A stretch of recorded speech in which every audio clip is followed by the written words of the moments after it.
We have made it all the way to the end of Picard, the season finale of season 3, which ends the show in its entirety. And for me, it was a bittersweet ending because I would love this to go on. The charisma and the camaraderie that the Next Generation cast have is just amazing. And to see it all play out here again, all these years later, has been super rewarding as a Star Trek fan. And I'm really glad that they were able to pull this off in the way that they did. So, you know, for me, bittersweet. Yeah. I mean, I'm happy that it was such an amazing ride. I'm sad that it's over, but we're going to get more Star Trek in the future, and I'm always a fan of more, so I'll continue to enjoy what comes down the pipeline. I can't wait to see what's next. In the meantime, however, today is the review of the season finale, which is aptly called The Next Generation. So we're going to be diving into it today. If this is your first time tuning into one of my reviews, I don't do spoiler free. We're going to be talking all the things throughout this episode. So, if you don't want things spoiled, go watch the episode, come back after the fact. But if you have already watched it, you're in the right place. If you haven't already done so, like, subscribe, and hit the bell icon. I'm going to give you guys a countdown before I dive into my show notes. So we're going to go from 5, 4, 3, 2, and 1. You've had your warnings. Here we go. So this picks up with right where we left off in the last episode. We've got, the massive space battle happening. Earth is being attacked. We hear President Anton Chekhov broadcasting all emergency channels. Do not approach Earth. Save yourselves. The fleet is attacking. But the space dock is holding a defense. But the problem is that if Earth falls, it's all going to fall. And as they're sort of talking about this on the flight deck of the Enterprise, debating all these things, they see a signal out by Jupiter. It's the Borg signal. They warp out, and voila, here's the cube hiding inside the gases of Jupiter, and then they hear it. Jack's voice mixed with the Borg command, and he is the command signal. And Picard gives this speech, what began 35 years ago ends tonight. And in they go. Then we're back on the Titan, and Raffi and Seven have made their way to the bridge of the ship, and they figured out a way to tweak the transporter beams with phasers and cordon off the youngling Borgs, the Borglings as I'm going to call them, for at least a little bit, which means they have a chance to figure out a way to fight back. And they realize that line of sight somehow is how the ships are being controlled, so it's time to find a way to disconnect the ship from the collective. And Picard and the crew of the Enterprise are back. We're scanning the cube. Deanna senses that Jack's been consumed, but as they're sensing this, the cube shields and weapons power down, inviting them in. But they're going to have to beam in. You got to go directly on the cube, which means it's time for a boarding party. And we've got Picard, Worf, Riker, all going in. Meanwhile, on the cube, as they transport in, they see all of these old drones that are husks of what they once were. Essentially, they've been dead for years. The flesh has been siphoned off and consumed to keep something alive. And as they go through here, they're just discussing how there should be thousands of drones and there's nothing here, and it's just all silence and echoes within the cube, and it's a tomb essentially. They separate here. Riker and Worf are off to find the beacon, while Picard is off to find Jack. And I really liked Worf's statement here. Worf has some of the best dialogue in season 3. As he looks at Picard, he's, Klingons never admit to knowing the following 2 phrases: defeat or farewell. I just think that's brilliant. Meanwhile, we got Beverly back in the Enterprise talking to Picard, having serious doubts about things. But he tells her, you need to knock it off. You need to do everything right with Jack. And he does eventually, as he's talking to her, following the voices, finds Jack as he's, completely connected with all the cables and tubes and everything else, spouting lines of dialogue to the collective. And then we hear the Queen. Soft laughter, the silhouette, and then we finally get the face reveal, and she is all sorts of nasty, warped, deformed, aged. Home! He is home, she declares. At last, Locutus has returned to his true family. And it's creepy. Like, I got chills up my spine. Like, I think the Borg are a little overdone, but I understand the importance of having this storyline with Picard in particular, but also seeing her come back and play the role again, but just twisted and deformed and everything else. It just kind of gave me the chills. Um, we're back on the Titan. Raffi realizes sees a signal through the mess, and they realize it's the Enterprise D out at the Borg cube. And Seven gives this grand speech to the crew: "We're all that's left of Starfleet. It's up to us." And they use their cloaking device to disconnect themselves from being controlled by the collective and begin their strafing runs. Picard loses it, essentially, as the Queen is giving her speech about things, and he just starts firing his phaser at her, but she's obviously shielded. And then she talks about how she was alone for so long, the loneliness that she shared with Jack, and claims that it was he who found her, reaching out with his mind out on the edge of space where Locutus left her, poisoned. The cruelty of starvation with age, but Jack's voice brought her back, and now she declares her endgame because the future of the Borg is not in assimilation, but in evolution, which is creepy, but also it makes sense. I mean, they essentially, yeah, we brought the Borg back, but we've made them deadlier than they were before. Which, that's what I said. I'll roll with it. Riker and Worf, they got a drone waking up behind them. The scenes are getting faster paced now. The Titans attacking fleet vessels.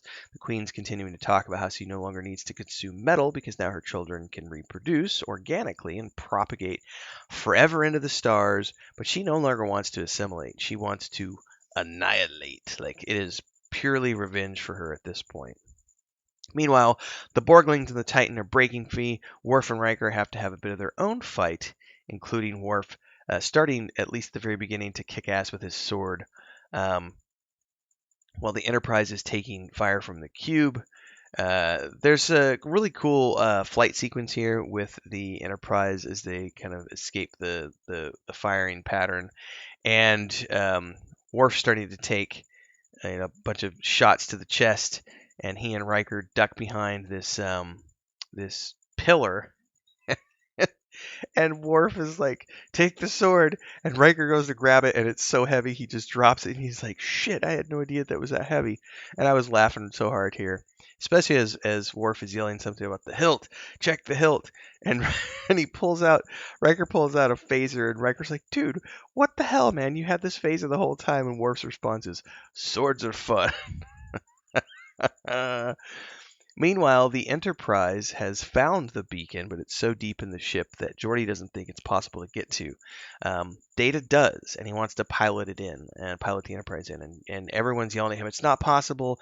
No, no, no!" And he flips around and he gets angry, and he's like, "Come on, guys! Statistics, probabilities, yeah, maybe not, but my gut tells me I can do this. You got to trust me." And he's pleading with his friends to trust me, and ultimately they do.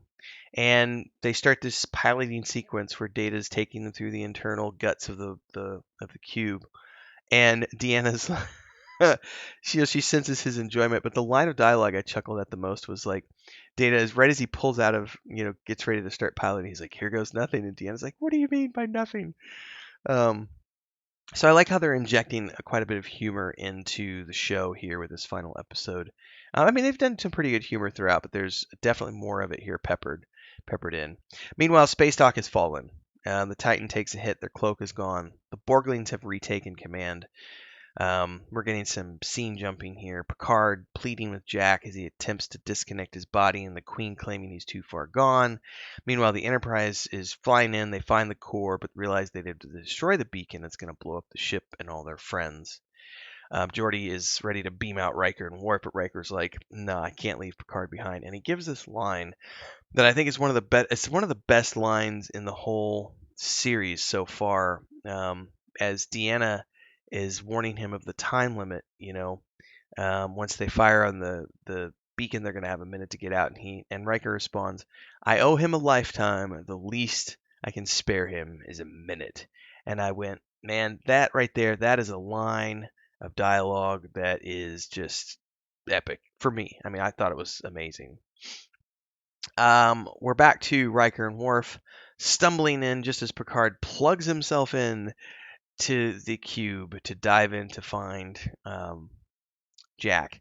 And we get a lot of flashback sequences from his time as Locutus. And there's a big speech here with Jack inside, that's the father and son speech, which is the speech that is going to bring Jack back. We know Jack's not going to die. But, Star Trek doesn't do Game of Thrones in terms of killing off all the main characters. So we knew from the beginning that Jack was going to make it. Geordi says they're out of time. They take the shot. Worf and Riker facing their own death. Worf talking about how it's a fine day to die with honor.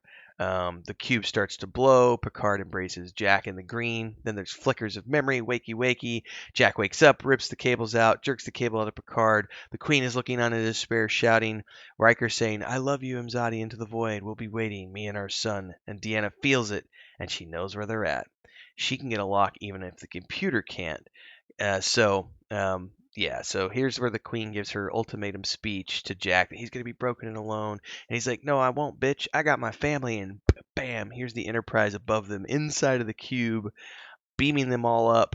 The cube explodes as the Enterprise, escapes the gas and explosion. The Borglings are all human again. And I got another chuckle as we have this post-explosion shot of the Next Generation cast on the bridge, and Worf is just like sacked out in the chair, just like snoring, after all the battle and everything else.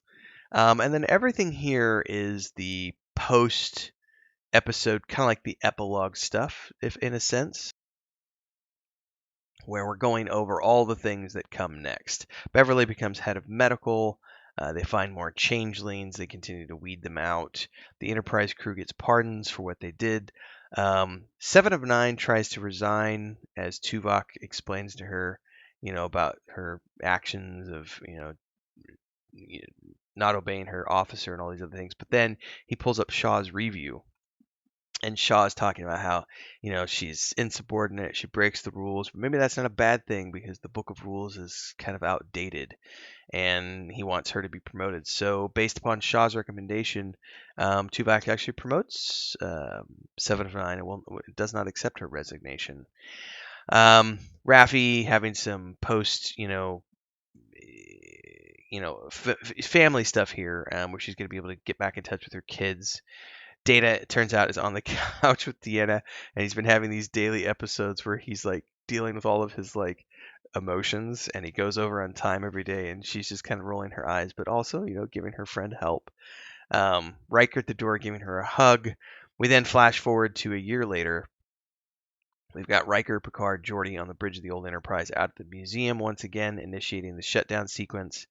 Picard and Beverly now on a shuttle at the space dock with Jack, who's in uniform, and it turns out he's on accelerated track to Starfleet, and he's been posted to the Titan, but it's now been christened under a new name, the Enterprise. And if I'm not mistaken, this is the Enterprise G, and it's going to be under Seven's command, with Raffi as number 1, and Jack is special counselor to the captain, Captain 7.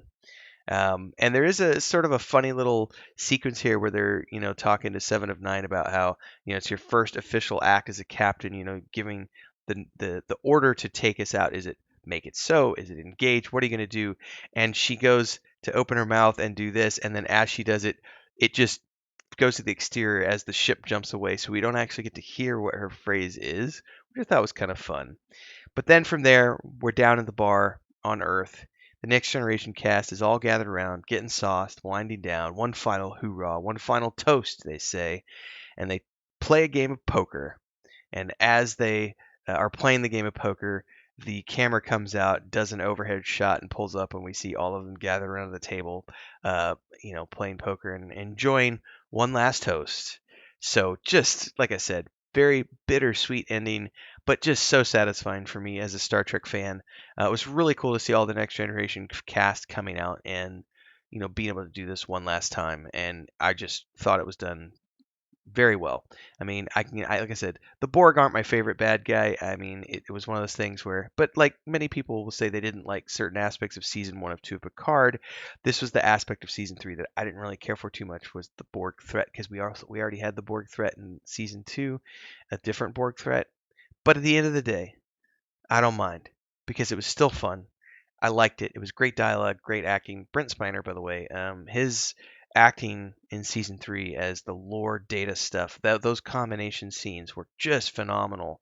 And it was just great to see all the cast together again. So 10 out of 10 for me. I'm very happy to see where this goes from here beyond in terms of what's coming next for Star Trek. I'm a lifelong fan, so I'm always going to watch everything. I know the trailer just dropped for season two of Strange New Worlds yesterday, so I'm really looking forward to that. So you'll be seeing me review that show here on the channel and beyond. So if you like all this stuff, don't forget to like, subscribe, and hit the bell icon so you never miss an update. And of course, if you can support, I get to do this full time because of the community. So you can join as a member here on the channel. You can drop super chats on any of the premieres or live streams, super thanks on uploads and YouTube shorts. There's a Patreon page if you want to get involved with my fantasy world and the book series I have alongside my brother and my wife. We also have a point and click adventure game and a tabletop game. There's a Discord. Links are down below. I'll see everybody in the next time. Live long and prosper, folks. Cheers.